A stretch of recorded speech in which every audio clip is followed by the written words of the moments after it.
प्राकृतिक वैभव तथा प्रकृतिर अपुरंत शोभाराजी घेराघेरा पहाड़ मध्य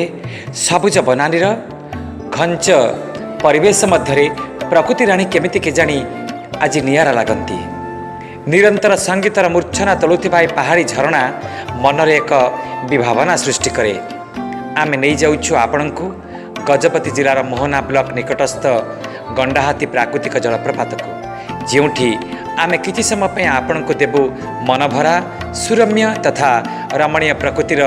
निछुक वातावरण। आउ आपण प्रकृति खଳରେ किछि समय पे विदग्ध होई उठिबे, आउ नाचिबे गाइबे, आपणको प्राण केमिति पुलकित होई उठिबो।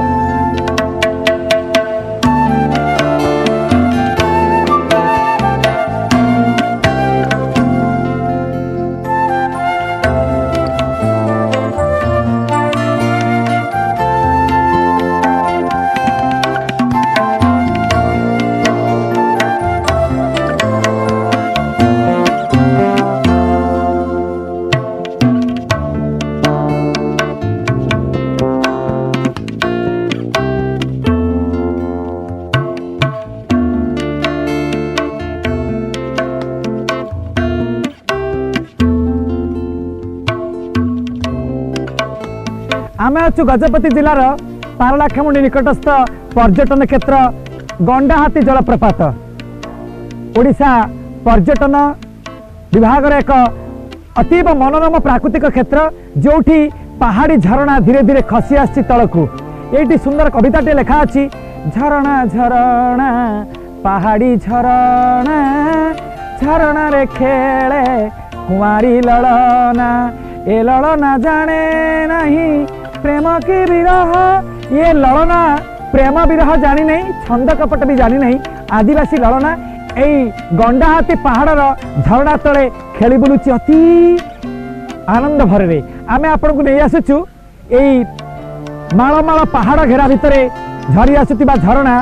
गंडाहाती जलप्रपात को। समुद्र पतन ठारू बोधवे 3000 रु 4000 फुट उपरे এই जलप्रपात। आमे सेठी हमर गाड़ी रही, आमे धीरे धीरे खसी आसीचु এই जलप्रपात को। प्राकृतिक मनोरम प्रकृति कोଳରେ किछि समय उपभोग कले जो आनंद, जो स्फूर्तिमय परिवेश सृष्टि हुए, ताहा केवल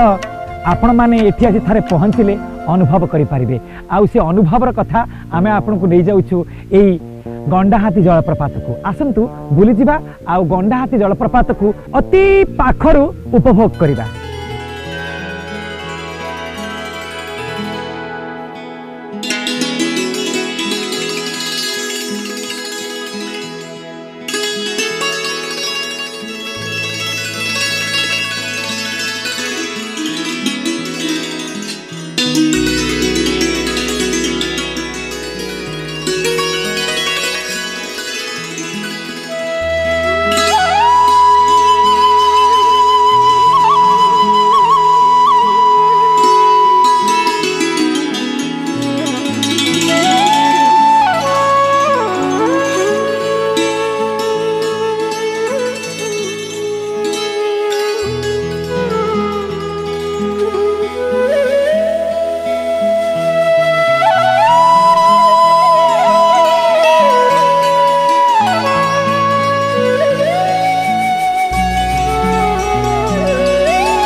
आमे आसी पहुँची सारीचु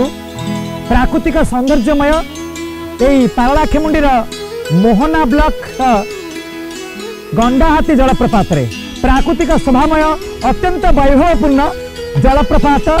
प्रकृति जमिति जलधारा माध्यम जलतरंग बजाऊँगी। प्रकृति रानी राई निनादित नृत्य समस्त जीवंत प्राणी मान को आमोहित करे। गंडाधार जलप्रपात संपर्क में साधारण अधिवासी कहती कहीं क्यों काल ना केमिति अच्छी आम जानी ना, किंतु आमर पूर्वपुरुष मैंने कहती यही जगार गंडा और हाथी मैंने आसी पानी पीउथिले। से जहाँ हो ना कहीं एठी गंडा माने रुहंतु बा हाथी माने रुहंतु किए न रुहंतु भी किंतु आदिवासी संप्रदायर मनरे ये पर्यंत से गोटे कथा अच्छी गंडा हाथी जलप्रपात एबे सूर्य अस्त हवा को आसुचंती सूर्यंकर अस्तिम किरण यही गंडा हाथी जलप्रपात को आहुरी रोमांचकर सृष्टि करिछि आउ प्रकृति केमिति अति सुंदर रमणी भाव में एबे संध्या को वंदना करने को जाउछि आउ प्रभात रे यही गंडा हाथी जलप्रपात रे आदिवासी रणा माने गाधे आसंती जो धांगड़ा धांगड़ी माने झरणा झरणा पहाड़ी झरणा झरणा रे खेले कुमारी ललना ए ललना जाने नहीं प्रेम की विरह ये ललना प्रेम विरह जानी नहीं छंद कपट भी जानी नहीं ये ललना प्रकृति कल बंचुवा निच्छक गोटे नारीर सत्ता गोटे मार भूमिका ये ललना आधुनिकतार स्पर्श पाई नहीं सत किंतु आधुनिकता भितर से हजिबा को चाहू नहीं कि आधुनिकता ताको स्पर्श करूनी बोली से केबे मनर तार द्विधा नहीं यही प्रकृति कल किसी समय पाई बंचिबार जो अवसोस बोध हुए प्रकृति प्राण मान को आह्लादित करुथिबो।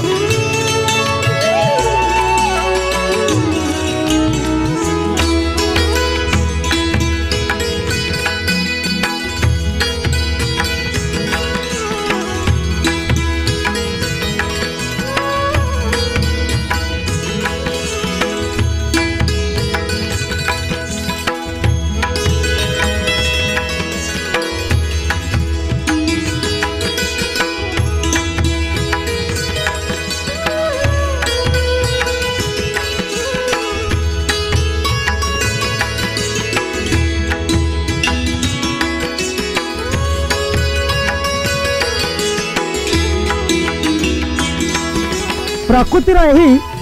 अपरूप शोभा समस्त जीवजंतु मानक मन को केमिति हरण करुथिबा निश्चय आमे धीरे धीरे बहुत कष्ट रे चेष्टा करिछु से झरना पाखक जीवा पाई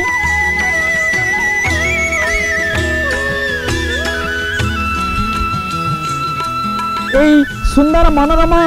परिवेश आ सुंदर प्रकृति केमिति केजानी मनरे गोटे आनंद संचार करुछि आउ